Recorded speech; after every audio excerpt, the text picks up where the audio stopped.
মুসলমানদেরকে যে বন্দী করে রাখা হয়েছে, আমরা এখন এই বন্দিত্ব থেকে স্বাধীনতা চাই, আমরা মুক্তি চাই।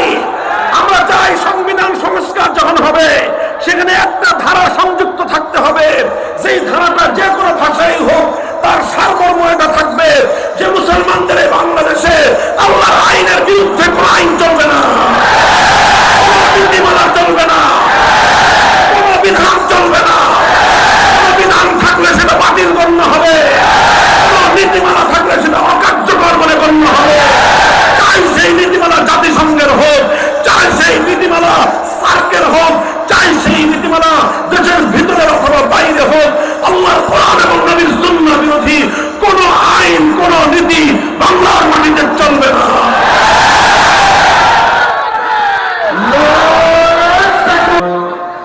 দ্বীনি শিক্ষা প্রতিষ্ঠান থেকে সমবেত আমার প্রাণপ্রিয় ছাত্র বন্ধুগণ, সর্বস্তরের তৌহিদি ভাই ও বন্ধুগণ, পর্দার অন্তরের অবস্থানরত আমার সম্মানিত মা ও বোনেরা, সর্বপ্রথম ওই মহান রব্বুল আলামিনের দরবারে শুকরিয়া আদায় করছি, যিনি আজকে আপনাদের এই কুষ্টিয়া জেলা শহরের প্রাণকেন্দ্রে জেলা উলামা পরিষদের এই ইসলামী মহাসম্মেলন বাস্তবায়ন করার তৌফিক দান করেছেন। দীর্ঘ এক অন্ধকার এবং জাহেলি যুগের অবসানের পর আমাদেরকে স্বাধীনভাবে সম্মিলিত হয়ে আল্লাহর দ্বীনের কথা বলবার, আলোচনা করবার একটা অনুকূল পরিবেশ সৃষ্টি করে দিয়েছেন। সেই রব্বে করিম, যার ক্ষমতার কাছে, যার শক্তির সামনে দুনিয়ার সকল শক্তি অতি তুচ্ছ এবং নগণ্য। আল্লাহ পাক রব্বুল আলামিন কোরআন বিরোধী অপশক্তিকে, ইসলাম বিরোধী অপশক্তি, যাদের পেশি শক্তির কাছে, যাদের স্বৈরাচারী মনোভাবের কারণে দীর্ঘ বছরের পর বছর ধরে এখানে উলামায়ে কেরামের সম্মেলন হতে পারেনি, কোরআনের মাহফিল হতে পারেনি, আল্লাহ পাক রব্বুল আলামিন ওই অপশক্তিকে বাংলাদেশের মাটি থেকে শেকড় শুদ্ধ উপড়ে ফেলবেন। আর যদি তাদের কপালে হেদায়েত থেকে থাকে, আল্লাহ পাক রব্বুল আলামিন তাদেরকে হেদায়েত দান করুক, তারা আবার শুদ্ধ মানুষ হয়ে ফিরে আসবে। ইসলাম বিদ্বেষের, ইসলামের যে বিদ্বেষ, সেই বিদ্বেষের যে বিষ তাদের অন্তরের মধ্যে গেড়ে বসেছে, আল্লাহ পাক সেটাকে সংশোধন হওয়ার তাদের সৌভাগ্য থাকলে আল্লাহ তাদেরকে সংশোধন করে দিন। কথাগুলো এই জন্য বলতেছি যে এটা আমাদের জন্য বাংলাদেশের বিভিন্ন অঞ্চলে এই ধরনের মর্মবেদনার পরিবেশ তৈরি হয়েছিল। তার মধ্যে অন্যতম একটা হলো আপনাদের এই কুষ্টিয়ার প্রাণকেন্দ্র। কিছু কিছু মানুষ নিজেদেরকে ফেরাউনের অনুসারী হিসেবে প্রতিষ্ঠিত করেছিল, তার মধ্যে এক দুইটা ছিল আপনাদের কুষ্টিয়ায়। তারা সামান্য ক্ষমতা পেয়ে নিজেদের ধরাকে সরা জ্ঞান করেছিল এবং এইভাবেই রাষ্ট্র শক্তিকে অপব্যবহার করে ইসলামের বিরুদ্ধে, উলামায়ে কেরামের বিরুদ্ধে যথেচ্ছা ব্যবহার করেছে। বিগত শক্তির, বিগত যেই স্বৈরাচারী সরকার ছিল, হয়তো আবার কোনোদিন তারা যদি এদেশের মানুষ, জনগণ যদি ক্ষমা করে, আবারও হয়তো তারা বাংলাদেশের রাজনীতিতে ফিরবে। তো একটা কথা তাদেরকে মনে রাখতে হবে যে তাদের সমস্যাটা আসলে কোথায়। কিছু সমস্যার কথা এই জন্য বলি, যদি কেউ সংশোধন হওয়ার চেষ্টা করে তাহলে যেন তারা সংশোধন হতে পারে। এই জন্য কল্যাণকামিতার জায়গা থেকে আমরা এখনো সরে দাঁড়াতে পারি না। ওলামায়ে কেরাম বিশেষ করে আমরা কারো কল্যাণকামিতার জায়গা থেকে সরে যেতে পারি না। আমরা প্রত্যেকেরই কল্যাণকামিতা করতে আমরা বাধ্য। আল্লাহ রাসূল সাল্লাল্লাহু আলাইহি ওয়াসাল্লাম বলেছেন, আদ-দীনু আন-নাসীহা, দ্বীন এবং ইসলাম পুরোটাই হলো কল্যাণকামিতার নাম। অন্যের কল্যাণ চাইতে হবে। সাহাবায়ে কেরাম প্রশ্ন করেছিলেন, কিলা লিমান ইয়া রাসূলুল্লাহ, কার জন্য কল্যাণকামিতা করব, নসিহা কার জন্য? আল্লাহ বলেছেন, লিল্লাহি ওয়া লিরাসূলিহি ওয়া লিআইম্মাতিল মুসলিমিনা ওয়া আম্মাতিহিম। আল্লাহর জন্য নসিহা, আল্লাহর রাসূলের জন্য নসিহা। আল্লাহ এবং তার রাসূলের জন্য নসিহার অর্থ হলো আল্লাহর প্রতি সর্বোচ্চ আন্তরিকতা রাখা, আল্লাহর আনুগত্যের প্রতি, একত্ববাদের প্রতি সর্বোচ্চ আন্তরিকতা রাখা, যাতে আমার আল্লাহর একত্ববাদের মধ্যে কোনো খুঁত না থাকে, কোনো ভেজাল না থাকে। আমি যেখানে আল্লাহকে এক বিশ্বাস করতে হয়, আমার সেই তাওহীদটা খালেস হতে হবে। তাওহীদ কি হতে হবে? নির্ভেজাল, পিওর হতে হবে। তাওহীদের মধ্যে কোনো ভেজাল আল্লাহ পাক রব্বুল আলামিন সামান্য পরিমাণ হলেও বরদাস্ত করেন না। হাদিসে কুদসির মধ্যে আল্লাহ পাক রব্বুল আলামিন নিজে ইরশাদ করেছেন, আনা আগনা শুরাকাই আনিশ শিরক, আনা আগনা শুরাকাই আনিশ শিরক। আল্লাহ বলেন যে দুনিয়ার কেউই ভেজাল পছন্দ করে না, তবে এই ভেজালের অপছন্দকারীদের মধ্যে আল্লাহ বলেন যে সর্বোচ্চ স্থান হলো আমার।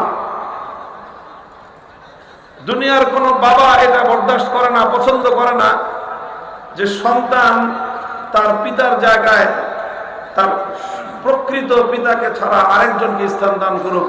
এটা দুনিয়ার কোন পিতার চোখে ভালো লাগে না, দুনিয়ার কোন মায়ের চোখে এটা তার সন্তানের কাছে মা প্রত্যাশা করেন না। মায়ের কাছে এটা ভালো লাগে না যে সন্তান মাকে বাদ দিয়ে অন্য কাউকে মায়ের মতো আপন ভাবুক, মায়ের মতো অন্য কাউকে তার নিজের মায়ের স্থানে স্থান দান করুক। এটা দুনিয়ার কোনো মায়ের কাছে ভালো লাগে না। দুনিয়ার কোনো স্বামীর কাছে এটা ভালো লাগে না যে তার স্ত্রী অন্য কোনো পুরুষের সাথে তার মতো করে ভালোবাসুক, আচরণ করুক, অন্য কোনো পুরুষের সাথে সম্পর্ক রাখুক। এটা দুনিয়ার কোনো স্বামীর কাছে ভালো লাগে না। তো এরকম দুনিয়াতে যতগুলো সম্পর্ক আছে, কেউ নিজের সম্পর্কের জায়গায় ভেজালকে পছন্দ করে না, কেউ ভেজালটাকে পছন্দ করে না। আপনি দুধ কিনতে যাবেন, দুধের সাথে যদি সামান্য একটু পানি মিশ্রণ করে দেয়, এটা আপনার কাছে ভালো লাগবে না? লাগবে? আমার আব্বাজান সাইফুল হাদিস রহমতুল্লাহ রসিকতা করে বলতেন, আপনি বাজারে দুধ কিনতে গিয়েছেন, এখন আপনি দোকানদারকে যদি জিজ্ঞাসা করেন দুধ বিক্রেতাকে যে আপনার দুধ খাঁটি না পানি মিশাইছেন, যদি সেই বেটা সরলতার কারণে বলে যে না পানি মিশাইছি, অল্প পানি মিশাইছি, আপনি দুধ কিনবেন? এখন যে দোকানদার বলে ভাই কি সমস্যা কি, তো পানি তো মিশাইছি, খারাপ কিছু তো মিশাই নাই, পানির ওপর নাম জীবন। আপনি একই টাকা দিয়ে দুধও পাচ্ছেন, পানিও পাচ্ছেন, তা আপনার দুধ না কিনে চলে যান কেন? মানবেন? আচ্ছা যদি বলে যে না ভাই আমি চাপ করে পানি না, বাজার থেকে কিনে মিনারেল ওয়াটার মিশাইছি, তো সেই দুধ পছন্দ করে কে কে কিনবেন বলেন? কেউ পছন্দ করবে? আরে ভাই আমি তো দুধ কিনতে আসছি, আমি যদি পানি কিনতে আসতাম তা আমি তো দুধওয়ালার কাছে আসতাম না, আমি তো পানির দোকানে যেতাম। আমি তো মিনারেল ওয়াটার কিনতে আসি না, আমি আসছি দুধ কিনতে। আমি যখন দুধের ক্রেতা, তখন এই দুধের সাথে এক ফোঁটা পানিও আমি পছন্দ করি না, কারণ তখন এই দুধের সাথে এক ফোঁটা পানি এটাই ভেজাল। আপনি তেল কিনতে গেছেন কোন পেট্রোল পাম্পে, ওখানে খবর নেন যে পেট্রোলের অকটেনের সাথে পেট্রোল মিশায় কিনা, পেট্রোলের সাথে ডিজেল মিশায় কিনা। কেবল সমস্যা কি ভাই? অকটেনের সাথে পেট্রোল মিশালে সমস্যা কি? আপনাদের পেট্রোলও টাকা দিয়েই কিনেন, অকটেনও টাকা দিয়েই কিনেন না, অক্টেনের দাম 10 টাকা বেশি, সেই 10 টাকা বেশি অক্টেনের মধ্যে তুমি পেট্রোল মিশাবা কেন? এটাই ভেজাল। কাজেই ভেজাল কেউ পছন্দ করেন। ঠিক আল্লাহ বলেন দুনিয়াতে কেউ যেরকম নিজস্ব একান্ত বিষয়ে ভিন্ন কারো অংশীদারিত্বকে পছন্দ করে না। দুনিয়ার কোন দোকানের মালিক নিজের দোকানের মধ্যে আরেকজন একান্ত নিজস্ব ব্যবসার মধ্যে অন্য আরেকজন ব্যক্তির অংশীদারিত্বকে পছন্দ করে না। দুনিয়ার একজন বাড়ির মালিক নিজের বাড়ির মধ্যে আরেকজনকে মালিকানা হিসেবে অংশীদারিত্বকে পছন্দ করে না। দুনিয়ার কোন বাবা মা নিজের সন্তানের অধিকারের ক্ষেত্রে আরেকজনের অংশীদারিত্ব পছন্দ করে না। দুনিয়ার কোন স্বামী তার স্ত্রীর ভালোবাসার ক্ষেত্রে অন্য কোন পুরুষের অংশীদারিত্বকে পছন্দ করে না। ঠিক তদ্রুপ আল্লাহ রব্বুল আলামিন তার একচ্ছত্র ক্ষমতার ক্ষেত্রে দুনিয়ার কোন মাখলুকের অংশীদারিত্বকে একচুল পরিমাণ পছন্দ করবেন তো দূরের কথা, আল্লাহ সেটাকে বরদাস্ত করেন না।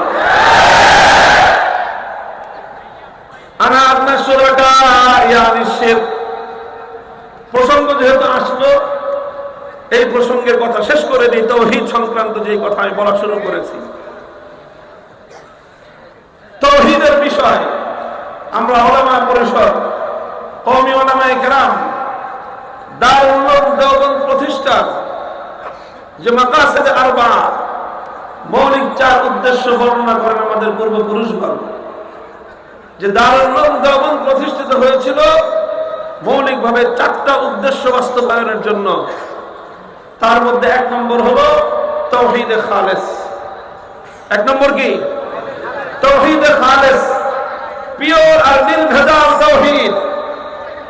2 নম্বর হলো ইত্তেবা সুন্নতি রাসূলুল্লাহ সাল্লাল্লাহু আলাইহি ওয়াসাল্লাম, ইত্তেবা সুন্নাত। 3 নম্বর হলো জিহাদ ফি সাবিলিল্লাহ। 4 নম্বর হলো তাআল্লুক মা আল্লাহ।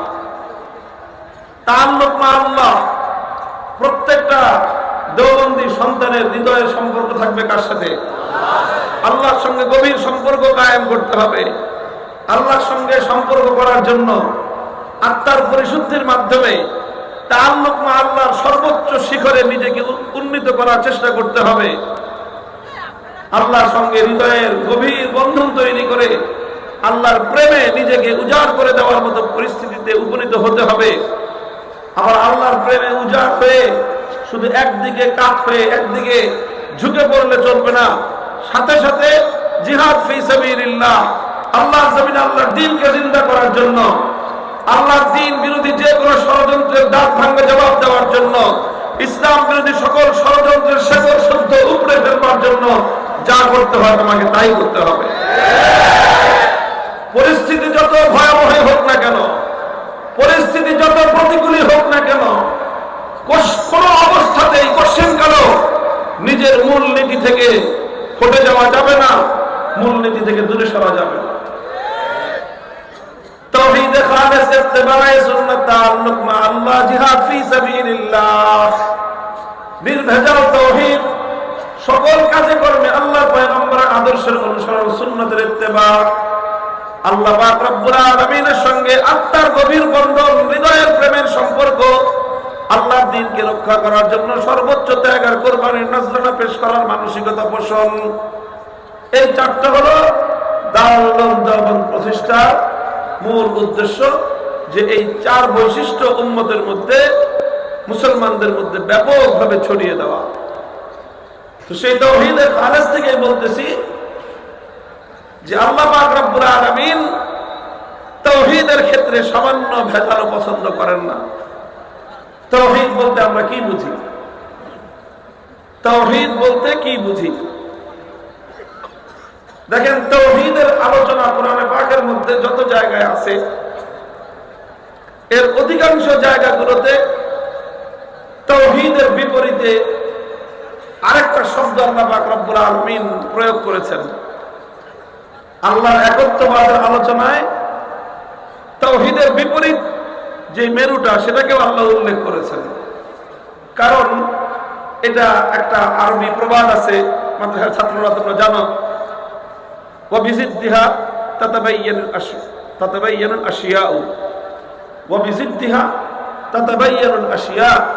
যে কোনো জিনিসের পূর্ণাঙ্গ পরিচয় পেতে হলে তার বিপরীত দিকটা জানলে খুব ভালো করে বুঝে আসে। রাত কাকে বলে? দিনকে যদি তুমি বুঝে থাকো যে দিবস কি জিনিস, তাহলে তুমি রজনীটাকে ভালো করে বুঝতে পারবা। আলো কি জিনিস?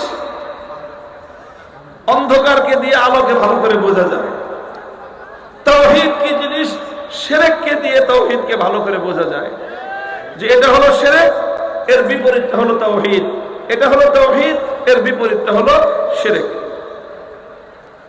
এই জন্য কোরআনে পাকের অধিকাংশ আলোচনার মধ্যে তাওহীদ সংক্রান্ত, যে তাওহীদের বিপরীত দিকটা শিরকের আলোচনা আল্লাহ পাক রব্বুল আলামিন করেছেন।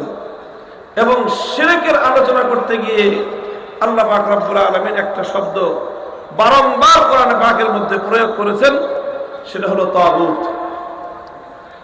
আলাম তারা ইলাল্লাযীনা ইয়াজুমুনা আন্নাহুম আমানু বিমা উনজিলা ইলাইকা ওয়া মা উনজিলা মিন ক্বাবলিকা ইউরিদুনা আন ইয়াতাহাকামু ইলাত তাগুত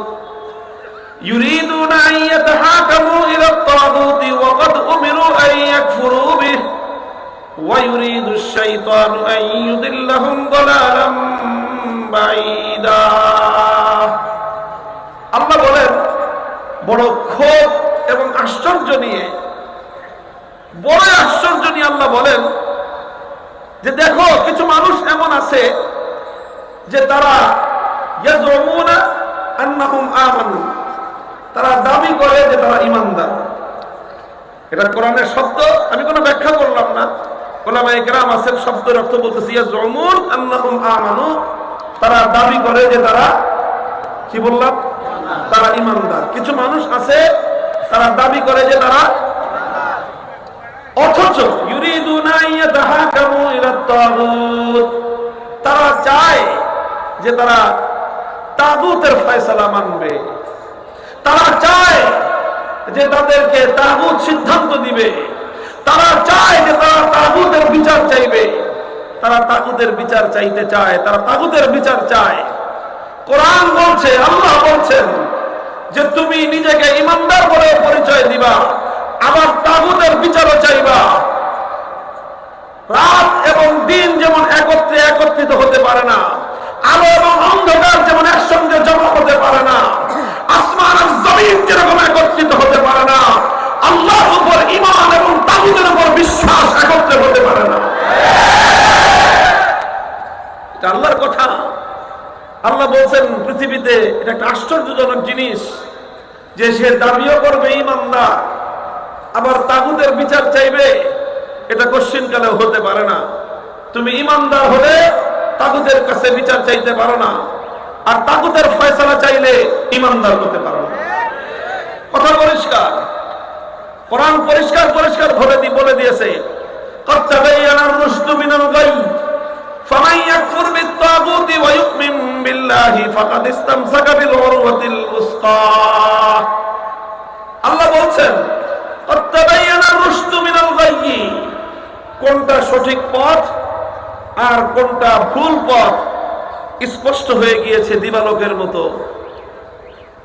ফামান ইয়াকফুর বিত-তাগুত ওয়া ইউমিন বিল্লাহ, যে তুমি যদি আল্লাহর উপর ঈমান আনো, সঙ্গে সঙ্গে তাগুতকে যদি অস্বীকার করো, ফাকাদ ইসতামসাকা বিল উরওয়াতিল উসকা, তাহলেই কেবলমাত্র তুমি নিশ্চিতভাবে তুমি মুক্তির পথ ধারণ করলা, মুক্তির পথে পরিচালিত হলা।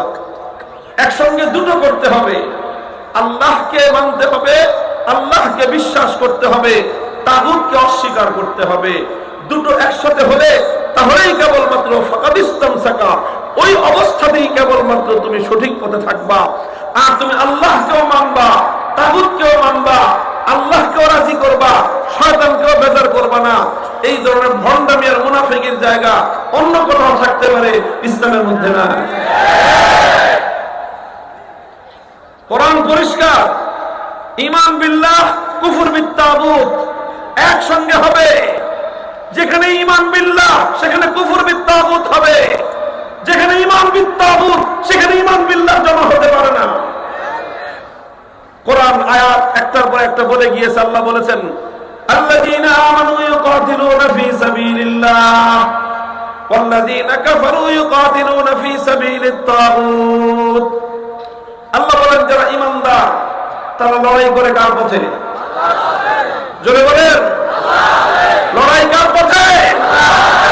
আল্লাহর পথে। আল্লাহর নামে লড়াই হবে, সংগ্রাম হবে, যুদ্ধ হবে। প্রয়োজনে আল্লাহর দ্বীনকে জিন্দা করার জন্য যা করতে হয় আল্লাহর উপর ইমানদাররা তাই করতে হবে।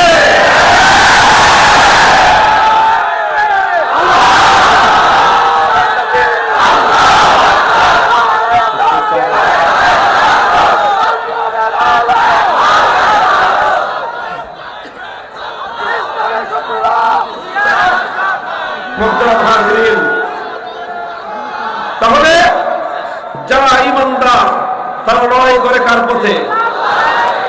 আল্লাহর পথে। ওয়াল্লাযীনা কাফারু ইউকাতিলুনা ফী সাবিলিত তাগুত, যারা বেঈমান তারা লড়াই করে তাগুতের পথে। আপনি কি যদি তাওহীদ বুঝতে হয় তো এই তাগুত এটাকে বুঝতে হবে। কোরআনে পাকের মধ্যে অসংখ্য জায়গায় তাগুত শব্দের প্রয়োগ রয়েছে। তাগুত কাকে বলা হয়? কদিমান ওয়া হাদিসান, ইসলামের প্রথম যুগ থেকে নিয়ে আজ পর্যন্ত যারাই কোরআন নিয়ে আলোচনা করেছেন, কোরআনের তাফসীর করেছেন, তাগুত শব্দের সংজ্ঞা এবং ডেফিনিশন তারা দিয়েছেন, এর পরিচয় তারা তুলে ধরেছেন। সকল বক্তব্যগুলো একত্রিত করলে তার সারাংশ যা দাঁড়ায় তাগুত সম্পর্কে।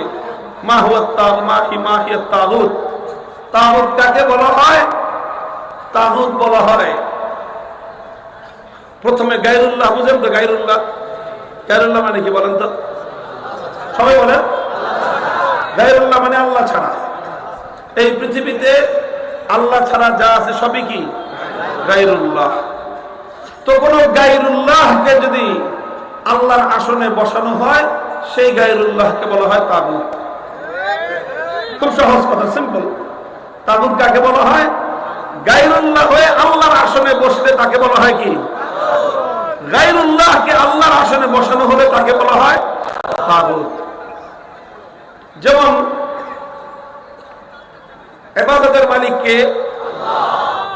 ইবাদতের একমাত্র মালিক লা ইলাহা ইল্লাল্লাহ, নেই কোনো মাবুদ। তাহলে ইবাদতের একমাত্র মালিক হলো আল্লাহ। এই ইবাদত যদি আল্লাহ ছাড়া কোনো গায়রুল্লাহর জন্য করা হয় তো যেই গায়রুল্লাহকে ইবাদত করা হবে সেই গায়রুল্লাহকে বলা হবে তাগুত। সে যুগে লাত, মানাত, উজ্জা, হুবাল যাদেরকে মুশরিকরা পূজা করত সেই সকল মূর্তি ছিল তাগুত। বর্তমান যুগে দুর্গা, সরস্বতী, কালী, মালি যা আছে, যেগুলো পূজা বিভিন্ন মাখলুক মানুষ করে থাকে, যে ইবাদত একমাত্র আল্লাহর জন্য হওয়ার কথা, সেই ইবাদত যদি কোনো গায়রুল্লাহর জন্য করা হয় সেই গায়রুল্লাহকে বলা হয় তাগুত। কালী একটা তাগুত, দুর্গা একটা তাগুত, সরস্বতী একটা তাগুত, এরকম যত মূর্তির পূজা করা হয় এগুলোকে বলা হয় তাগুত। যে আগুনকে পূজা করা হয় সেই আগুনকে বলা হবে তাগুত। পূজনীয় আগুন যেটা, এটা হলো তাগুত ইবাদতের ক্ষেত্রে। আর এই তাগুতকে অস্বীকার করে একমাত্র আল্লাহর জন্য ইবাদত করা, এটা হলো তাওহীদ। এটা কি? এটা হলো তাওহীদ ফিল ইবাদাহ। এটা হলো তাওহীদ ফিল ইবাদাহ। ইবাদতের ক্ষেত্রে যেরকম আল্লাহর একত্ববাদকে মানতে হয়, বিশ্বাস করতে হয়, অন্যথায় একজন মানুষ ঈমানদার হতে পারে না, ঠিক ওরকম ইবাদতের মতোই আল্লাহ পাক রব্বুল আলামিনের আরেকটা তাওহীদের আরেকটা অংশ আছে, আরেকটা অধ্যায় আছে, এটাকে বলা হয় তাওহীদ ফিল হাকিমিয়াহ। তাওহীদ ফিল হাকিমিয়াহ এর অর্থ হলো এই মহা সৃষ্টি জগতের মধ্যে আইন তৈরি করা, বিধান দেওয়া, চূড়ান্ত এবং প্রশ্নহীন ক্ষমতা একমাত্র কার? আল্লাহ। এটা বুঝবেন, ভালো করে বুঝবেন। ঝামেলা সব এই জায়গায়। নামাজির অভাব নাই, কিন্তু একজনেরও ঈমান নেই। হাজি দিয়ে গিজ গিজ করে সব বেঈমান। কি হবে এই হজ দিয়ে? হাজি তো আবু জাহেল ছিল, আল্লাহ আবু জাহেল বহুবার হজ করেছে, বহুবার হজ করেছে। বাইতুল্লাহ নগরীতে জন্ম, বাইতুল্লাহ নগরীতে থাকতো, হজ তো কোনোবার মাইট দিত না। কিন্তু এই হজ তার জন্য বিন্দুমাত্র কানাকড়ির উপকার দেয় নাই। কেন? কারণ তাওহীদ তার নির্ভেজাল ছিল না। মুহতারাম হাজিরিন, এই জন্য তাগুতের পরিচয় ভালো করে বুঝতে হবে এবং তাওহীদের পরিচয়টাও ভালো করে বুঝতে হবে।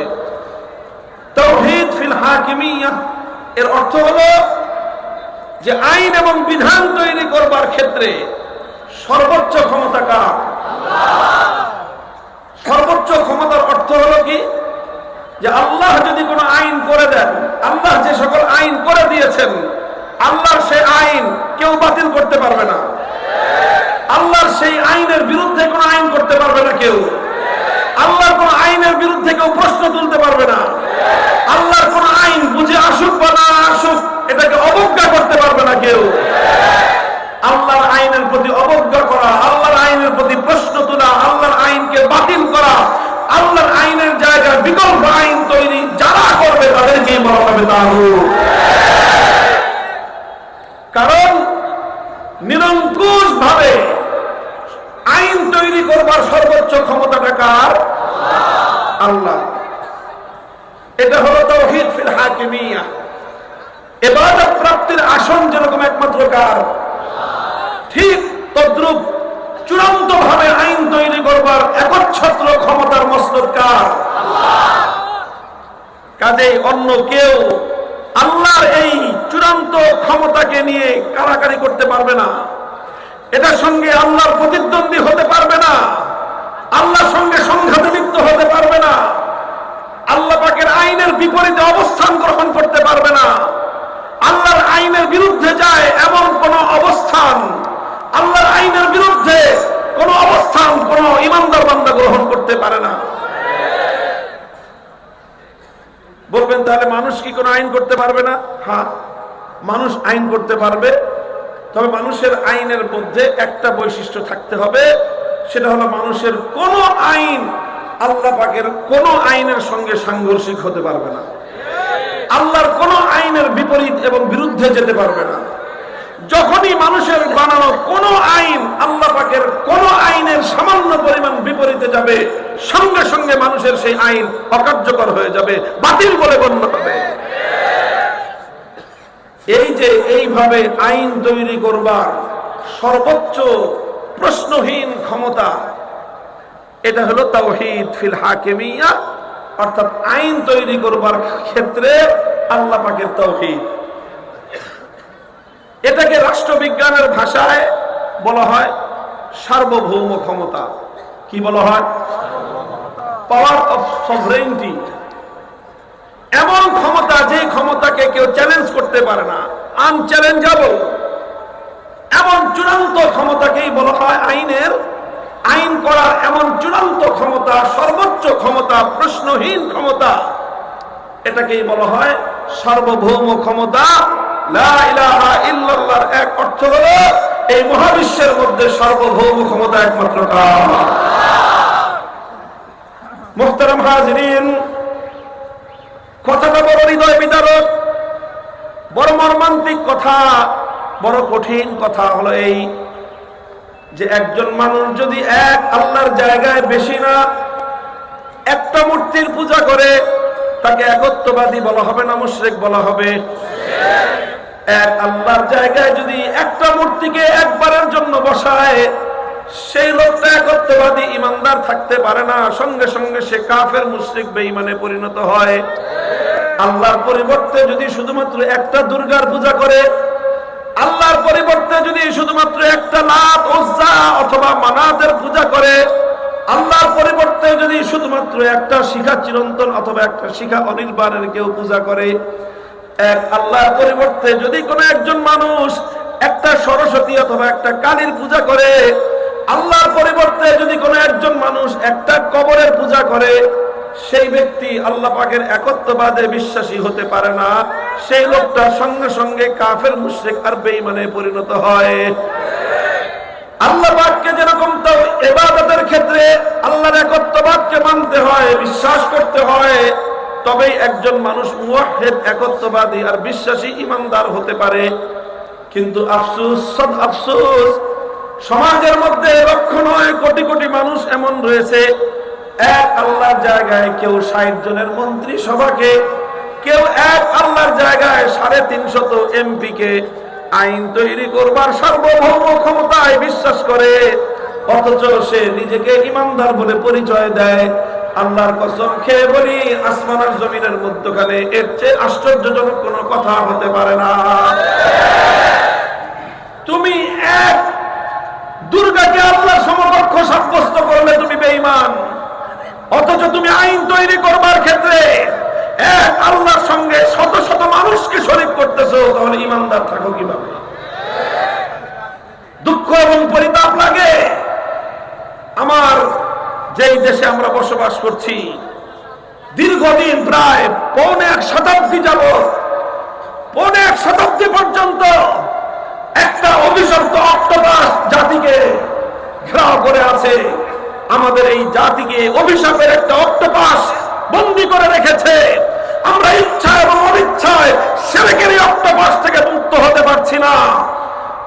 বাংলার তরুণ জনতা, তাওহীদি জনতা, ওঠো, জাগো, হিম্মত করো, সাহস সঞ্চার করো।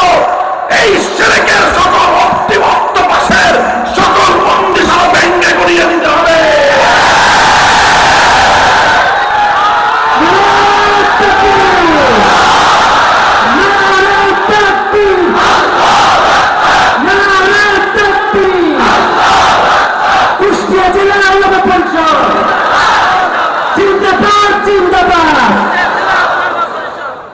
মুহতারাম হাজিরিন, কথাটা পরিষ্কার, এই কথা আমি আর লম্বা করতেছি না। আল্লাহর পরিবর্তে আল্লাহর আইনের বিরুদ্ধে কোন বাদশা যদি আইন করে, সেই বাদশাকে বলা হবে তাগুত। আল্লাহর আইনের বিরুদ্ধে কোন রাষ্ট্রপতি যদি আইন করে, সেই রাষ্ট্রপতি হবে তাগুত। আল্লাহর আইনের বিরুদ্ধে কোন প্রধানমন্ত্রী যদি আইন জারি করে, সেই প্রধানমন্ত্রীকে বলা হবে তাগুত। আল্লাহর আইনের বিরুদ্ধে কোন মন্ত্রী পরিষদ যদি কোন আইনকে বৈধতা দান করে, সেই মন্ত্রী পরিষদ হবে তাগুত। আল্লাহর আইনের বিরুদ্ধে কোন আইন পরিষদ, কোন সংসদ যদি কোন আইন পাস করে, গোটা সংসদ হবে তাগুত। আল্লাহর আইনের বিরুদ্ধে কোন আদালত যদি কোন আইন তৈরি করে, কোন বিচারপতি যদি কোন আইন তৈরি করে, সেই বিচারক, সেই বিচারালয়, সেই বিচারপতি সবগুলোই হবে তাগুতের রাস্তা।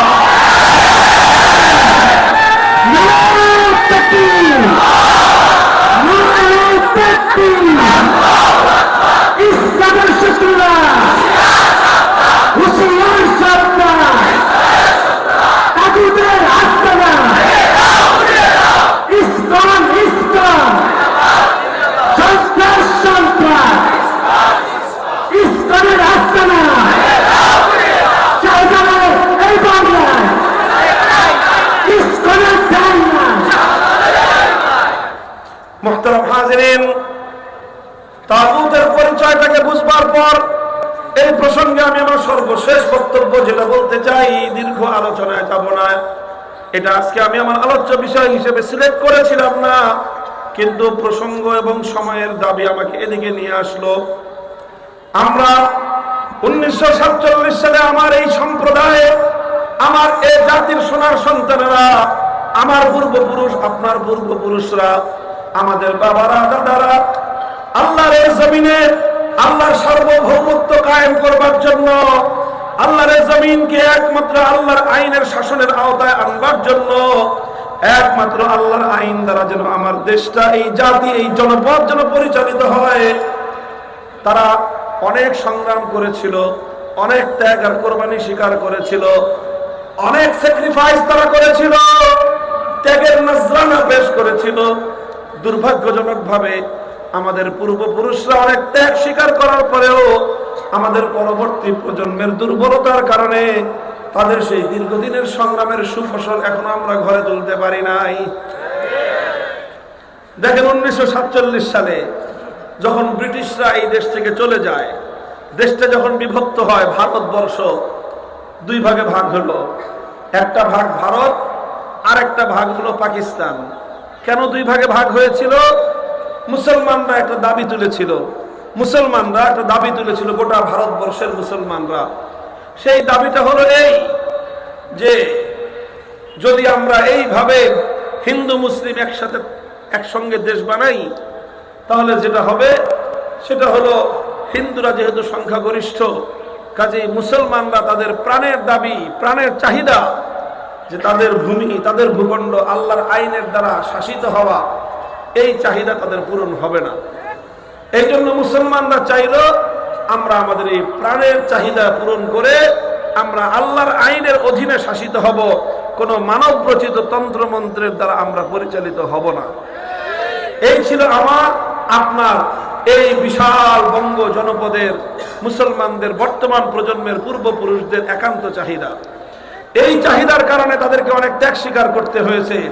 গোটা ভারত, এই উপমহাদেশে, ভারতবর্ষে অন্য কোন সম্প্রদায়, অন্য কোন এলাকার, অন্য কোন দেশের, অন্য কোন অঞ্চলের মুসলমানদেরকে এতটা ত্যাগের স্বীকার করতে হয় নাই যেটা এই বঙ্গ অঞ্চলের, তৎকালীন পূর্ববঙ্গ, পরবর্তী পূর্ব পাকিস্তান, বর্তমান বাংলাদেশ, এই অঞ্চলের মুসলমানদেরকে যতটা ত্যাগ আর কোরবানি স্বীকার করতে হয়েছে।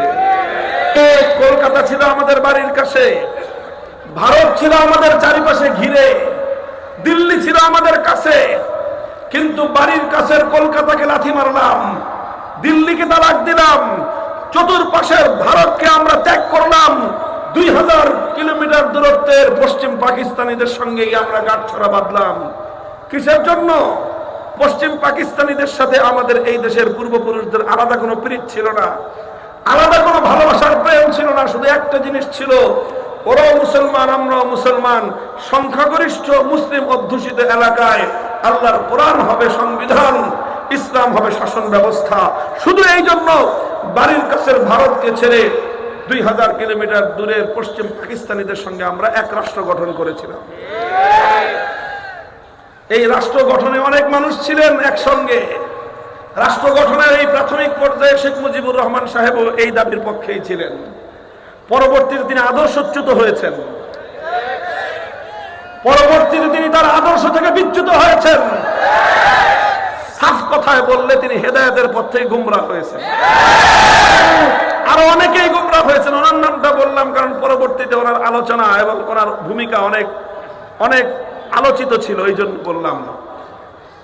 হয় ওনার পূর্বের ভূমিকা যদি সঠিক হয়ে থাকে, পরবর্তী ভূমিকা ছিল ভুল, আর পূর্বের ভূমিকা যদি, পরের ভূমিকা যদি সঠিক হয়ে থাকে, পূর্বের ভূমিকা ছিল ভুল।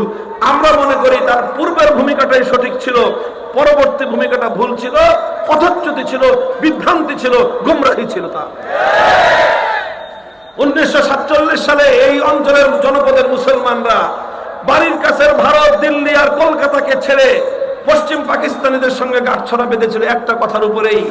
পশ্চিম পাকিস্তানিরা এবং তাদের লিডার মোহাম্মদ আলী খান জিন্নাহ জাতির সঙ্গে অঙ্গীকার করেছিলেন, ওয়াদা করেছিলেন যে আমরা আমাদের এই দেশে, মুসলিম দেশে কোরআন হবে সংবিধান, শাসনতন্ত্র হবে ইসলামী, ইসলামী শাসন ব্যবস্থার দ্বারাই দেশ পরিচালিত হবে। আমাদের দেশের, আমাদের পূর্বপুরুষরা বললেন, ঠিক আছে, আমরা ভারতের মধ্যে তো বিশাল রাষ্ট্রের প্রয়োজন আমাদের নাই, অর্থনৈতিক এত উন্নতির প্রয়োজন আমাদের নাই, সারা পৃথিবীতে এত সুনাম সুখ্যাতির প্রয়োজন আমাদের নাই, সব কিছুকে দুপায়ে ধরে শুধুমাত্র ইসলামী শাসন ব্যবস্থার আকাঙ্ক্ষা নিয়ে পশ্চিম পাকিস্তানিদের সঙ্গে আমরা গাঁটছড়া বেঁধেছিলাম। দুর্ভাগ্য, সেই পশ্চিম পাকিস্তানি খান পাঠানরা 24টা বছর আমাদের সঙ্গে বিশ্বাসঘাতকতা, বেইমানি করেছে।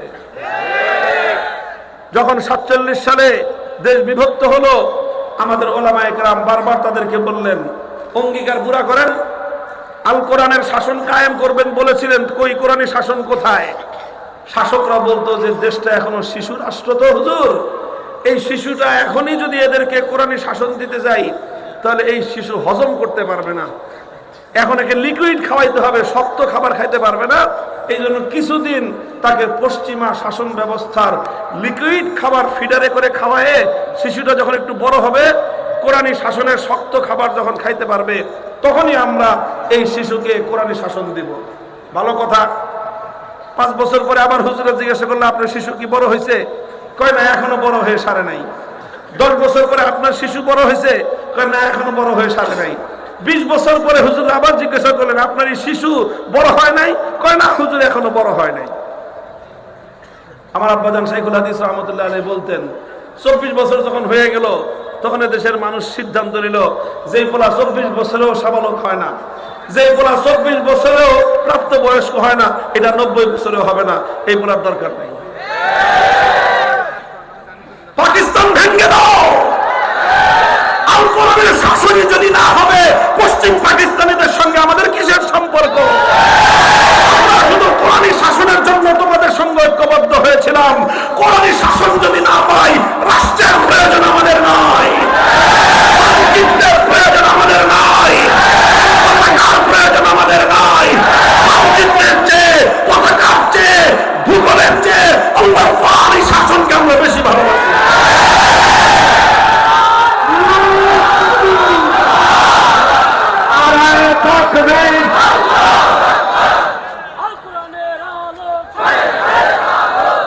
উনিশশো 70-এর জাতীয় নির্বাচনের সময় তখন শেখ মুজিবুর রহমান সাহেব ভালো একটা কাজ করলেন। মনে হয় তার জীবনের সবচেয়ে পুণ্যময় কাজটা তিনি 70-এর নির্বাচনের সময় করলেন। তিনি বললেন যে আমাদের আওয়ামী লীগের নৌকা প্রতীকে যদি আপনারা ভোট দেন, আমি জাতির সঙ্গে ওয়াদা করতেছি, প্রতিশ্রুতি দিচ্ছি, কোরআন সুন্নাহ বিরোধী কোনো আইন আমরা করব না। কোরআন সুন্নাহ বিরোধী কোনো আইন না করার অর্থই হলো সার্বভৌম ক্ষমতা কার? আল্লাহ। তিনি এই কথা ঘোষণা দিলেন। আরে ভাই, এটা শুধু আমার মুখের কথা না, ইতিহাসের কথা। বাংলাদেশের স্বাধীনতার ইতিহাস পড়েন। 1970 সালের আওয়ামী লীগের নির্বাচনী ইশতেহার পাঠ করেন, দেখেন যদি সেখানে সেই কথা না পান, ওয়াজ করা বন্ধ করে দিব। 70-এর জাতীয় নির্বাচন তিনি অঙ্গীকার করেছিলেন, জাতির সঙ্গে ওয়াদা করেছিলেন, কোরআন সুন্নাহ বিরোধী কোনো আইন তিনি করবেন না। এরপরে জনগণ তাদেরকে ভোট দিলেন, মানে একদম বাক্স ভরে দিলেন, উপচে দিলেন। গোটা বাংলাদেশ ঝাঁপায় পড়ল নৌকার পক্ষে। নিরঙ্কুশ সংখ্যাগরিষ্ঠতা তিনি পেলেন। পশ্চিম পাকিস্তানিরা ক্ষমতা দিল না তাকে, না দিয়ে 25শে মার্চ 71-এর ভয়াল কালো রাতে আমাদের দেশের উপর হামলে পড়লো। 26শে মার্চ স্বাধীনতার যুদ্ধ ঘোষণা হলো। 9 মাসের রক্তক্ষয়ী মুক্তিযুদ্ধের পর 1971-এর 16ই ডিসেম্বর বাংলাদেশ স্বাধীন হলো। আর এই পূর্ণ সময়টা শেখ মুজিবুর রহমান সাহেব পশ্চিম পাকিস্তানের জেলখানায় বন্দিত্ব থাকলেন, আপ্যায়িত হইলেন। এরপরে 71-এর স্বাধীনতা অর্জিত হওয়ার পর তিনি পশ্চিম পাকিস্তান থেকে মুক্ত হলেন। মুক্ত হয়ে লন্ডনে গেলেন। ভারতের প্রধানমন্ত্রী শ্রীমতী ইন্দিরা গান্ধীর সঙ্গে একান্তে কথোপকথন হলো, আলাপ আলোচনা হলো।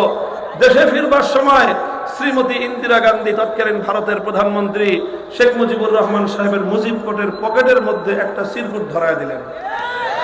এই পকেট মানে হলো প্রতীকী কথা বলতেছি, পকেটেই ঢুকেছি এটা কোনো জরুরি না, মানে ওনাকে একটা ছোট্ট চিরকুট ধরায় দিলেন। ওই চিরকুটের মধ্যে মূল কথা যেটা ছিল সেটা হলো এই, তোমার দেশের সংবিধান হবে ভারতের সংবিধান।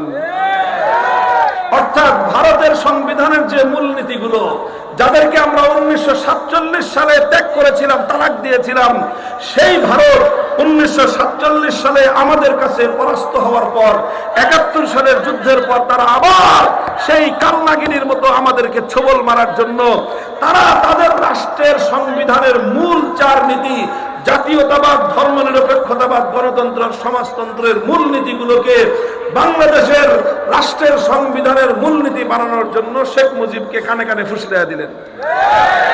শ্রীমতী ইন্দিরা গান্ধীর কথায় শেখ মুজিবুর রহমান সাহেব দেশে ফিরে এসে 1970-এর যেই নির্বাচনের উপর ভিত্তি করে 71-এর স্বাধীনতা হলো, যেই নির্বাচনের উপর ভিত্তি করে 71-এর গণপরিষদ গঠিত, 71-এর সংসদ গঠিত হলো, যে নির্বাচনের ফলাফলের ভিত্তিতে বাংলাদেশ রাষ্ট্রের স্থায়িত্ব হলো, বাংলাদেশ রাষ্ট্র স্থাপিত হলো, তিনি সেই 70-এর জাতীয় নির্বাচনের সময় জাতির সঙ্গে কৃত ওয়াদা এবং অঙ্গীকার ভুলে গিয়ে সর্বপ্রথম তিনি সংবিধানের মধ্যে কুফরি ধর্মনিরপেক্ষতার মতো একটি কুফরি মতবাদকে অন্তর্ভুক্ত করে জাতির সঙ্গে গাদ্দারি করলেন।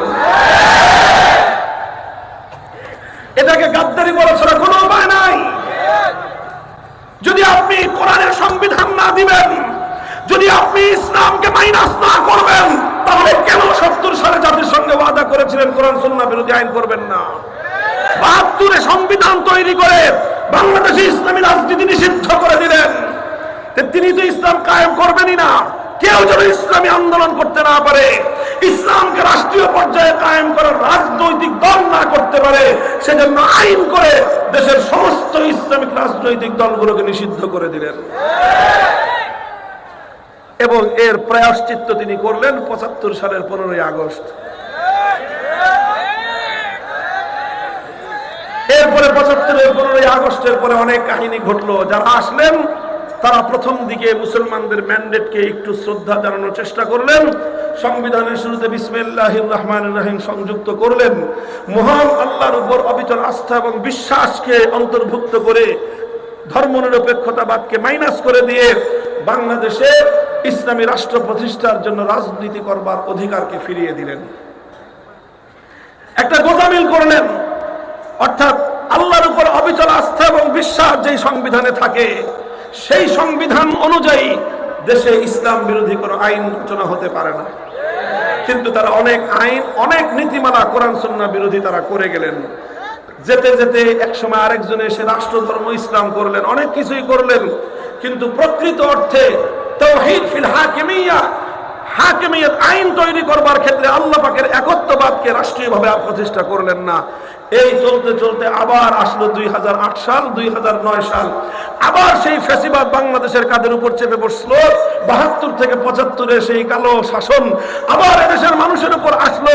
এবার আর 3 বছর নয়, এবার থাকলো 15 বছর। এই 15 বছরে আল্লাহর উপর অবিচল আস্থা এবং বিশ্বাসকে সংবিধান থেকে উৎখাত করে দিয়ে আবার সেই কুফরি ধর্মনিরপেক্ষতাকে সংবিধানে ফিরিয়ে আনলেন। আর আল্লাহর জমিনে ধীরে ধীরে ধীরে ধীরে ইসলাম প্রতিষ্ঠার, ইসলামী শাসন প্রতিষ্ঠার যতগুলো চেষ্টা ছিল সমস্ত চেষ্টাকে গলা টিপে হত্যা করবার পায় তারা চালালেন। ইসলামী শাসনতন্ত্র নাম নিয়ে বাংলাদেশে রাজনীতি করবার দুয়ার বন্ধ হয়ে গেল। আল্লাহর সার্বভৌমত্বের কথা সংবিধানে থাকায় ইসলামী রাজনৈতিক দলকে হাইকোর্ট থেকে নিষিদ্ধ ঘোষণা করা হলো। করে করে গোটা বাংলাদেশটাকে শিরকের একটা অভয়ারণ্যে পরিণত করা হলো। গোটা বাংলাদেশকে শিরকের সংস্কৃতি তথা মূর্তি দিয়ে গোটা বাংলাদেশকে ভরে ফেলবার বাংলাদেশ যেটা, যার রাজধানী পৃথিবীতে একমাত্র শহর ঢাকার শহরকে বলা হয় মসজিদের শহর, সেই মসজিদের নগরে কপালে কপালে মসজিদের নগরের মোড়ে মোড়ে মূর্তি বসিয়ে এটাকে মূর্তির শহরে পরিণত করবার চেষ্টা করল। আর ঢাকার প্রান্তে ধোলাইখালে, সেখান থেকে যেখান থেকে বাংলাদেশের সর্ববৃহৎ মেগা দুর্নীতির মেগা প্রজেক্ট পদ্মা সেতুর প্রজেক্ট শুরু হয়, ওর মাথার উপর বিশাল এক দেবতার মূর্তি বসানোর আয়োজন করলেন। বিশাল এক দেবতার মূর্তি, আকাশ ছোঁয়া দেবতার মূর্তি বসানোর জন্য বেদি তৈরি করলেন। সেই বেদি তৈরির ভাবসাব দেখে ঢাকার তৌহিদি জনতা প্রতিবাদ করলো। স্থানীয় জনতাকে যে কোনো ভাবে ভয় ভীতি দেখিয়ে এলাকা থেকে বিতাড়িত করলো। আমরা জাতীয় পর্যায়ে কথা বললাম। আমরা যখনই এই মূর্তির বিরুদ্ধে কথা বলা শুরু করলাম, ক্ষিপ্ত হলেন মূর্তি পূজারীরা, ক্ষিপ্ত হলেন মূর্তির ধ্বজাধারীরা। তারা আমাদের বিরুদ্ধে নানাভাবে ষড়যন্ত্র জাল বুনতে আরম্ভ করলেন। আমরা তখনও বলেছিলাম, আমরা কল্যাণকামী আপনাদের শত্রু নই। আমরা চাই না একজন মরহুম মৃত মানুষের মূর্তি বানায় যে নিজেকে মুসলিম বলে পরিচয় দিত, আপনি তার সন্তান হয়ে তার মূর্তি বানায় কবরে তাকে আযাব এবং লাঞ্ছনার সম্মুখীন করতে পারেন না, মানুষের সামনে তাকে অপমান করতে পারেন না। এটা সন্তান হিসেবে পিতার প্রতি আপনার অন্যায়, আপনার কুসন্তানের পরিচয়। এই কথা কেন বললাম? আমার বিরুদ্ধে সবচেয়ে বেশি ক্ষিপ্ত হলেন যেখানে যেখানে মূর্তি ভাঙে, সব মূর্তি ভাঙার জন্য আমার উপরে দায় চাপানোর চেষ্টা করলেন। আমি বললাম যে পরিষ্কার কথা, আমরা মূর্তি ভাঙা আমাদের কাজ না, কিন্তু মূর্তির বিরুদ্ধে কথা বলা আমাদের দায়িত্ব। আমাদের হাতে যদি ক্ষমতা আসে, আল্লাহ পাক যদি আমাদেরকে রাষ্ট্র ক্ষমতা প্রদান করেন, রাষ্ট্র ক্ষমতা প্রদান করার প্রথম মুহূর্তে জাতীয় স্থাপনায় যত মূর্তি থাকবে, চাই সেটা শেখ মুজিবুর রহমান সাহেবের মূর্তি হোক, জিয়াউর রহমান সাহেবের মূর্তি হোক, আমার বাবারও যদি মূর্তি থাকে, সে মূর্তি আমরা প্রথম মুহূর্তেই ভেঙে গুড়িয়ে দেব। পরিষ্কার কথা, পরিষ্কার কথা আমরা জানিয়ে দিয়েছিলাম। কিন্তু এই কথা কেন বললাম? ক্ষিপ্ত হলেন, অনেক কিছু করলেন, গোটা রাষ্ট্রযন্ত্রকে ব্যবহার করে আলেম ওলামাকে অপদস্থ করবার, লাঞ্ছিত করবার অপতৎপরতা চালালেন। সর্বযুগে ফিরআউনরা যা করে, নমরুদ যা করে, হারুনরা যা করে, যুগে যুগে ওলামায়ে কেরাম হক কথা বলবার কারণে তাদের সঙ্গে যে সকল বর্বর আচরণগুলো করা হয়, সমস্ত বর্বরতার সীমা লঙ্ঘন করে বাংলাদেশের স্বৈরাচারী নব্বুল লেডি ফিরআউন আলেমদের সঙ্গে তাই করেছিলেন।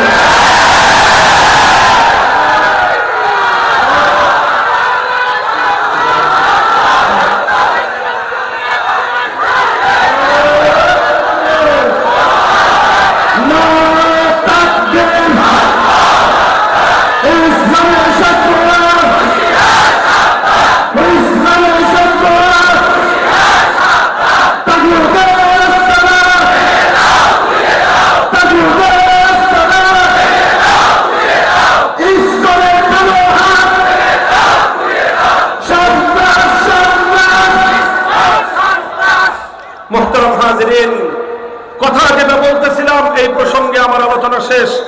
বলতে চাই এখন আবার এই ফ্যাসিবাদ বিরোধী 5ই আগস্টের মহান বিপ্লবের পর, যেই বিপ্লবের 1 ঘন্টার ব্যবধানে গোটা বাংলাদেশের স্বতঃস্ফূর্ত তৌহিদি জনতা, কোন নেতার নেতৃত্বের প্রয়োজন হয় নাই, কোন আলেমের বক্তব্যের প্রয়োজন হয় নাই, কারো কমান্ডার অপেক্ষা না করে 1 ঘন্টার মধ্যে শাহজালালের পবিত্র বাংলাকে মূর্তির অপবিত্রতা থেকে মুক্ত করে দিয়েছে। আমাদের এই সব কথা হলো মুসলিম জাতির এই জাতীয় স্থাপনাগুলো মূর্তি নিয়ে, আমরা হিন্দু ধর্মাবলম্বী সংখ্যালঘুদের তাদের মূর্তি নিয়ে আমাদের কোনো বক্তব্য নাই। সেখানে আমাদের একটাই বক্তব্য, দাওয়াত, যে দেখো তোমরা শিরকের পথে আসো, জাহান্নামের পথে, একত্ববাদের পথে ফিরে আসো, ঈমান এবং ইসলামকে গ্রহণ করো। এছাড়া তাদের মূর্তির ব্যাপারে আমাদের কোনো বক্তব্য নাই। তোমরা তোমাদের মন্দিরে মূর্তি বানাও, সেই মূর্তি ভাঙার কথা আমরা কোনোদিনও বলি নাই, বলবো না। মোহতারাম বসেন। এখন আমাদের পরিষ্কার একটা কথা হলো এই, আজ এখন বাংলাদেশে একটা সংস্কারের আওয়াজ উঠেছে, একটা সংস্কারের বাতাস চলছে। এই সংস্কারের সময়ে আমরা আমাদের বক্তব্য জাতীয়ভাবে স্পষ্ট ভাষায় তুলে ধরতে চাই। সেটা হলো এই যে সাংবিধানিকভাবে বাংলাদেশকে আল্লাহর সার্বভৌমত্বকে উপেক্ষা করে যে এই যে শিরকি আইন তৈরি করবার যে অভিশপ্ত ধারায় বাংলাদেশের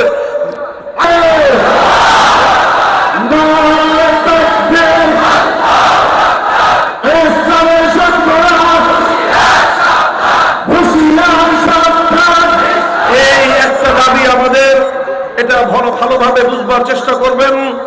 রাষ্ট্র রাজনীতির সঙ্গে যারা জড়িত, আমাদের দাবি পরিষ্কার, আমরা এটা চাই। আমরা মনে করি 5ই আগস্টের বিপ্লব এই দাবি উত্থাপন করার জন্য বাংলাদেশে অনুকূল পরিবেশ তৈরি করে দিয়েছে।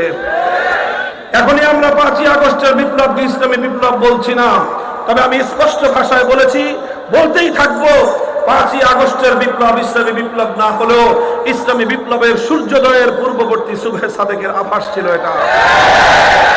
শহীদ আবু সাঈদরা যেভাবে বুক টান করে জালিমের বুলেটের আঘাতকে বরণ করে নিয়েছে বক্ষে, লক্ষ লক্ষ শহীদ আবু সাঈদ বাংলার মাটিতে জন্ম হবে ইনশাআল্লাহ। শহীদ সাইফুল ইসলাম আলিফদেরকে তোমরা হত্যা করে তাওহীদের জাগরণ বন্ধ করে দিতে পারবে না। বাংলাদেশে ঢাকা বিশ্ববিদ্যালয়, প্রত্যেকটি পাবলিক এবং প্রাইভেট বিশ্ববিদ্যালয়গুলো থেকে আমাদের সন্তানেরা একত্ববাদ এবং তাওহীদের চেতনা নিয়ে রাজপথে নেমে আসছে। জোয়ার স্তব্ধ করে দিতে পারবে না ইনশাআল্লাহ। মাদ্রাসার ছাত্র, আরে এগুলো তো রিজার্ভ ফোর্স। এই সর্বশেষ ইনশাআল্লাহ বিপ্লবের জন্য তৈরি হও। আলেম সমাজ প্রস্তুতি গ্রহণ করেন, জাতিকে নেতৃত্ব দিতে হবে ইনশাআল্লাহ। দেশ থেকে কোরআন বিরোধী, ইসলাম বিরোধী প্রতিটি অপশক্তির শেকড় সত্য উপরে ফেলতে হবে। ওদের যাত্রাদাহ শুরু হয়ে গিয়েছে, অন্তর্জালা শুরু হয়েছে।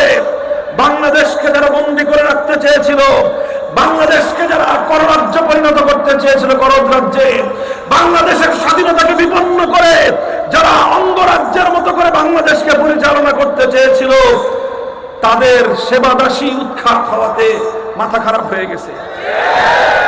আমরা বলছি ইসকনের নামক সন্ত্রাসী সংগঠনের বিরুদ্ধে প্রায় 10 বছর ধরে ওলামায়ে কেরাম বলছেন, তখন আপনারা আমাদের কথাকে অনেকে গুরুত্ব দেন নাই, অনেকে সুশীল সেজেছেন যে ইসকন নিয়ে হুজুরদের এত মাতামাতি করার দরকার কি।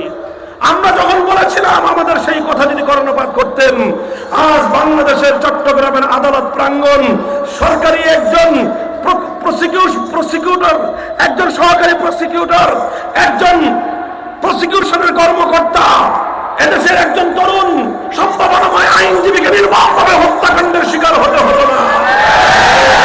এই ইসকন নামক সন্ত্রাসী দেশ বিরোধী শক্তিকে বাংলাদেশে নিষিদ্ধ করতে হবে। কত নিষিদ্ধ করা হয়েছে বাংলাদেশে আমরা দেখি নাই? আল্লাহর সার্বভৌমত্বে বিশ্বাসী হওয়ার কারণে দেশের রাজনৈতিক দল নিষিদ্ধ হয়েছে। শুধুমাত্র শাসনতন্ত্র, ইসলামী শাসনতন্ত্র বলবার কারণে রাজনৈতিক নিবন্ধন পায় নাই। এই সব দৃশ্য দেখে দেখে বাংলার মানুষ আজ তাদের হৃদয়ের মধ্যে জ্বলন্ত বারুদ বিদ্রোহের আগুন জ্বলছে। ইসকনকে অনতিবিলম্বে নিষিদ্ধ করে তাদের সকল জঙ্গিবাদী সন্ত্রাসী কার্যকলাপ নিষিদ্ধ করতে হবে। যদি সেটা না করেন, এদেশের তৌহিদি জনতা নিজেরাই নিজেদের হাতে দায়িত্ব করে নিতে বাধ্য হবে।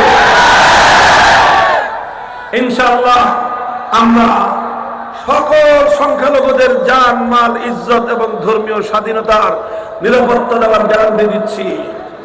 এদেশের আলেমরা বেঁচে থাকতে, এদেশের ইসলাম প্রিয় ইমাম সাহেবান বেঁচে থাকতে, এদেশের ধর্মপ্রাণ মুসলমানরা থাকতে, এবং আলহামদুলিল্লাহ আমাদের রাষ্ট্র এবং প্রশাসন সকলে মিলে সকল সংখ্যালঘুদের জানমাল শুধু নয়, তাদের ধর্মীয় স্বাধীনতা, তাদের উপাসনালয়গুলোর নিরাপত্তা আমরা নিশ্চিত করবো, দায়িত্ব নিচ্ছি ইনশাআল্লাহ। কিন্তু সন্ত্রাসী কার্যকলাপের মাধ্যমে বাংলাদেশে তাওহীদের আলো নিভিয়ে দেওয়ার কোন চক্রান্ত হলে বরদাস্ত করা হবে না। আমরা স্পষ্ট ভাষায় দাবি তুলতে চাই, বাংলাদেশে হিন্দু সংখ্যালঘুদের সঙ্গে বৈষম্যের আচরণ করা যাবে না। বৈষম্যের আচরণ মানে হলো তারা যা পায় তাই দিতে হবে। 10 টাকা পালে 10 টাকা দিবেন, 5 টাকাও দিবেন না, আবার 20 টাকাও দিবেন না। আমরা দেখেছি বাংলাদেশে তাদেরকে, এবং বিশেষ করে সুপরিকল্পিতভাবে পার্শ্ববর্তী রাষ্ট্রের অনুগতদেরকে নানাভাবে প্রশাসনিকভাবে, রাষ্ট্রীয়ভাবে আশ্রয় প্রশ্রয় দিয়ে বিভিন্ন গুরুত্বপূর্ণ জায়গায় তাদেরকে বসিয়ে দেশটাকে অকার্যকর করার পায়ে তারা চালিয়েছে তারা। আর সেই অভিশাপ এখন বাংলাদেশকে কুড়ে কুড়ে খাচ্ছে। 2 দিন পর পর বাংলাদেশের বিপ্লবকে ব্যর্থ করে দেওয়ার পায়ে তারা চলছে। তাওহীদি জনতাকে আমি বলবো, যে কোনো উপায়ে বিপ্লবের পক্ষে রাজপথে নিজেদের অবস্থান ধরে রাখবেন ইনশাআল্লাহ। মুহতারাম হাজিরিন, বলছিলাম এক আল্লাহর প্রতি আনুগত্য এবং আল্লাহর প্রতি আন্তরিকতা থাকতে হবে, আল্লাহর নবীর প্রতি আন্তরিকতা থাকতে হবে। মুসলমানদের যারা শাসক গোষ্ঠী তাদের কল্যাণকামিতা করতে হবে, জনগণের কল্যাণকামিতা করতে হবে। আমরা বিগত শাসক গোষ্ঠীর কল্যাণে যেটা মনে হয়েছে তাদের কল্যাণ হবে সেই কথা বলতে আমরা দ্বিধা করি নাই। এমনকি ফেরাউন, লেডি ফেরাউনের মুখের উপরে আমরা সেই কথা বলে দিয়েছি যেই কথায় তার কল্যাণ ছিল। আজকে ডক্টর ইউনূস সাহেবের অন্তর্বর্তীকালীন সরকারকেও আমরা চোখে আঙ্গুল দিয়ে সেই সকল দৃশ্যগুলো দেখিয়ে দিতে চাই, যেই সকল কাজগুলো করলে তাদের কল্যাণ হবে, সেই কল্যাণকামিতার পথে যেন তারা পরিচালিত হয়। আল্লাহ রাসূলের পক্ষ থেকে দায়িত্বপ্রাপ্ত হয়ে সেই দিক নির্দেশনা আমরা তাদেরকে দিতে চাই। আর বলেছিলাম আওয়ামী লীগের কথা বলবো, ওই কথা থেকে এই কথায় চলে আসছে। আওয়ামী লীগের সমস্যা যেই জায়গাটায়, যদি আবার কোনোদিন বাংলাদেশের রাজনীতিতে ফিরে আসবার স্বপ্ন দেখেন, একটা জিনিসকে সংশোধন করে আনবেন, সেটা হলো বাংলাদেশে আলেম ওলামা এবং ইসলামপন্থীদের রাষ্ট্র ব্যবস্থা ইসলামকে প্রতিষ্ঠার এই চেষ্টার বিরুদ্ধে আপনারা দাঁড়াতে পারবেন না। আওয়ামী লীগের সবচেয়ে বড় সমস্যা হলে হুজুরদেরকে মোল্লা হিসাবে সম্মান জানায়, হুজুরদেরকে ইমাম হিসাবে হাদিয়া দেয়, খতম পড়ায় তোহফা দেয়, কিন্তু সেই হুজুরি যখন কোন অন্যায়ের বিরুদ্ধে বলিষ্ঠ কণ্ঠে কথা বলে তখন সেই হুজুর মামুনুল হক হয়ে যায়। তখন আর দেখতে পারে না, কয় যে এই হুজুর বেশি কথা কয়। তোমরা হুজুরদের মুখ থেকে শুধুমাত্র তোমাদের চাটুকারিতা চাও। মনে রাখবে, যারা সত্যিকার আলেম জীবন দিয়ে দিবে, ফাঁসি কাস্তে ঝুলবে, কোন অত্যাচারী, স্বৈরাচারী, তাগুতি শাসনের চাটুকারিতা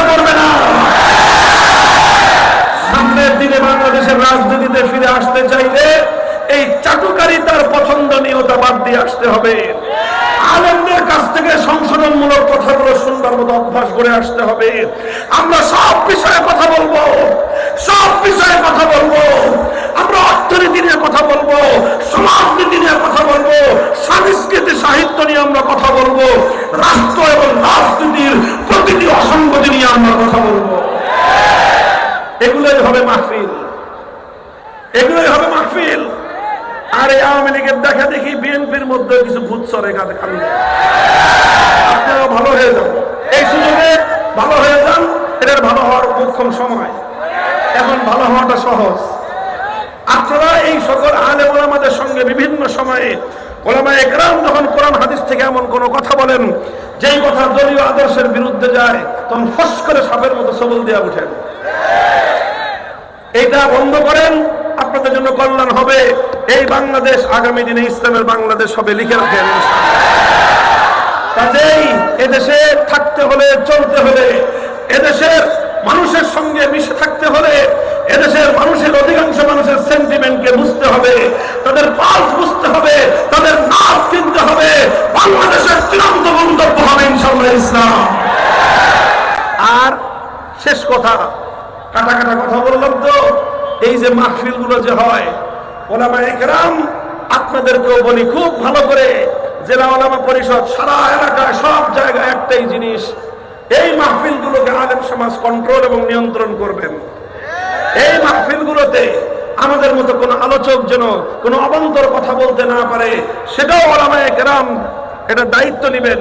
কেউ কোনো ভুল কথা, যে কোনো দৃষ্টিকোণ থেকে ভুল কথা বললে তাকে সংশোধন করে দিবেন। আর এই দ্বীনের নামের এই মাহফিল গুলোতে কোন দুনিয়াদার পলিটিক্যাল ব্যক্তিত্বকে কখনোই অতটা গুরুত্ব দিবেন না যেই গুরুত্ব পেয়ে সে মাহফিলকে নিয়ন্ত্রণ করার চেষ্টা করে। মাহফিলে দাওয়াত না পেলে সম্ভাব্য এমপি প্রার্থীরা যে সমস্ত অপকর্ম করেন ওই দিন ভুলে যাওয়া শুরু করেন। মাহফিলে যদি কেউ দাওয়াত পান, সম্মানের সঙ্গে সেই দাওয়াত গ্রহণ করে আসবেন এবং এসে চেয়ারে না বসার চেষ্টা করবেন। কোমরে ব্যথা থাকলে ভিন্ন কথা, তাও চেয়ারটা নিয়ে হুজুরদের পিছনে বসবেন। যেরকম নাকি মসজিদে গিয়ে নামাজের মধ্যে যত বড় নেতা হন, খেতা হন, ইমামের পিছনে দাঁড়ান, ঠিক এরকম ভাবে দ্বীনের মাহফিল গুলোতে যে সকল রাজনৈতিক নেতৃবৃন্দ অংশগ্রহণ করেন তারা ওলামায়ে কেরামের পেছনের সারিতে থাকার চেষ্টা করবেন। যদি কোনো কথা আপত্তিকর মনে হয় ওলামায়ে কেরামের শীর্ষ আলেমদেরকে কানে কানে বলবেন, খবরদার এই সমস্ত কোনো কথা, কোন ধরনের এর প্রোটেকশন, এর বিরুদ্ধবাদী কোনো কথা কোন মাহফিলে কোন রাজনৈতিক নেতা, না আওয়ামী লীগ, না বিএনপি, না অন্য কোনো দলের কোন নেতা কোন ওয়াজ মাহফিলে আলেম সমাজের কোনো কথা প্রোটেকশন করতে পারবে না। এই ধারা বন্ধ করেন। তাওহীদি জনতা যদি সচেতন থাকেন, এই সব ভূত এদের কাছ থেকে নেমে যাবে ইনশাআল্লাহ। বেজার হলেন আমার এই কথায়? হইলে হন। এভাবে ইনশাআল্লাহ বাংলাদেশ ইসলামের দিকে এক ধাপ এগিয়ে গেছে, আরো এক ধাপ এগিয়ে যাবে ইনশাআল্লাহ। আল্লাহ পাক রব্বুল আলামিন আমাদের সকলকে সেই দিন দেখান, আমাদের এই দেশটা যেভাবে আমাদের পূর্বপুরুষরা সেই ব্রিটিশ সাম্রাজ্যবাদের বিরুদ্ধের সময় থেকে আজ পর্যন্ত ইসলামী শাসন ব্যবস্থা দেখবার অভিপ্রায় নিয়ে অনেক ত্যাগের কোরবানি স্বীকার করেছেন, তাদের পরবর্তী প্রজন্ম হিসেবে আমরাও যেন তাদের ধারায় পরিচালিত হতে পারি। বাংলাদেশ হোক ইসলামের বাংলাদেশ, সেই প্রত্যাশা ব্যক্ত করে সকলের কাছ থেকে দোয়া কামনা করে বক্তব্য শেষ করলাম। ওয়া আখিরু দাওয়ানা আলহামদুলিল্লাহি রাব্বিল আলামিন। আসসালামু আলাইকুম ওয়া রাহমাতুল্লাহ।